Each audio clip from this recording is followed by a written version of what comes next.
Imagine you're standing on a stage in front of 1,000 people you handpicked. How would you use this opportunity?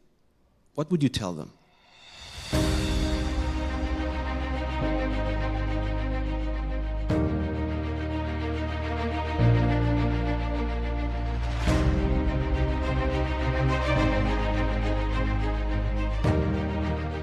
Hi, my name is Tal Lazar. For the past 20 years, I've made movies as a cinematographer. Dramas, comedies, action movies, you name it. During that time, I also started teaching, so I taught for Columbia University, the American Film Institute, Berklee College of Music, and some other schools. And now, I work with executives and founders on their leadership and communication skills. Join me. A few years ago, I watched an interview with a legendary cinematographer who described an eye-opening moment from the set of Rosemary's Baby.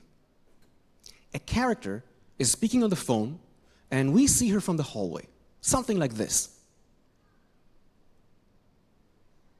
He placed the camera, was all ready to shoot, but then the director said, no, not like that. Move the camera to the side so that we can't see her face. That made no sense to him. But then came the premiere. And when the shot played, he looked around and noticed something remarkable. People in the audience leaned to the side, trying to see a little bit more. That's cinematic impact, the power to move people, literally. Now today, I'm going to show you how you can use cinematic impact with your audience. So keep thinking about that message you want them to internalize. So we have the 3 levels of storytelling. How does that apply to us? I'm going to take this and change the wording into something that is applicable to our communication.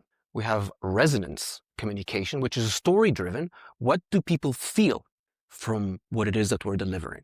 We have reference messaging. What do people know about what we're saying? And we have reflection, which is what they consider.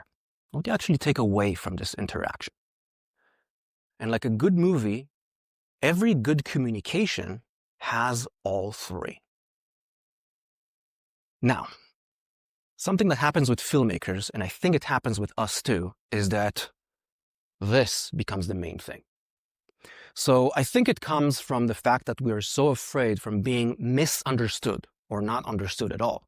So we want to be very, very clear. Filmmakers really at the top film schools, master's level, make movies pursuing this goal of being clear about the information.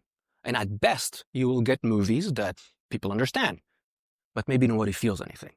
So I tell my students, make movies that confuse everybody, but that everybody feels. And then, of course, you discover that audiences are smart. It's actually difficult to make movies where you understand nothing, but it's very difficult to deliver emotion intentionally in the way that the 200 people in the movie theater all feel the same thing, that they ask themselves the same question. That's the trick. Okay, so here's one frame from a scene from the movie Girlhood. What's one word that describes what's going on in this scene? Only one word. Power. Great. Balance. Decision. It's a good one. So what's interesting in these situations when I use an image and I ask people to describe it in one word is that they drive to the essence of the scene or the moment. And if we had time to look at the entire scene, you would see that the words that you said are actually driving to the core of the entire scene. And we did that with one frame. Now in a scene, there's minutes and seconds. Each second has 24 frames per second. When I work with film students, this is our standard. To be able to tell a story with one image, that it drives to the core, that you're able to get it, even when we don't have the sound and the effects and the time that we have normally in a movie.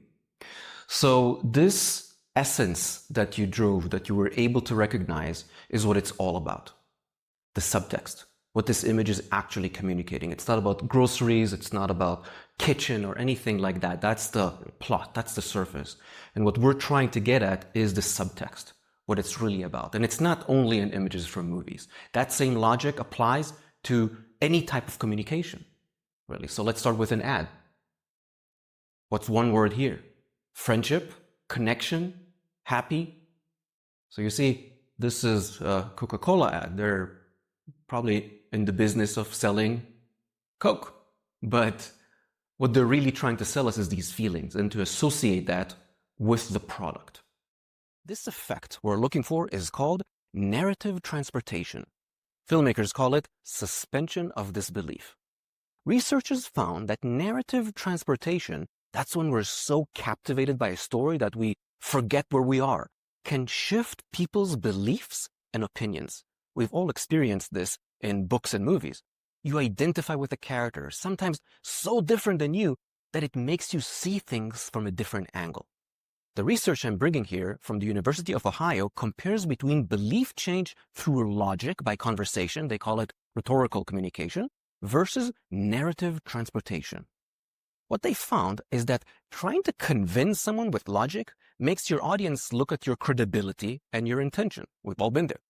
But if you're able to evoke narrative transportation, the speaker matters less in the eyes of the audience. The effect can be greater than trying to convince them through logic, even if the speaker is seen as someone who's not very reliable. Think about this for a second. Shifting people's beliefs and opinions. That's powerful. That's what we want our pitch to do. Turn our audience from being skeptical to our biggest fans. So how do you actually create this effect?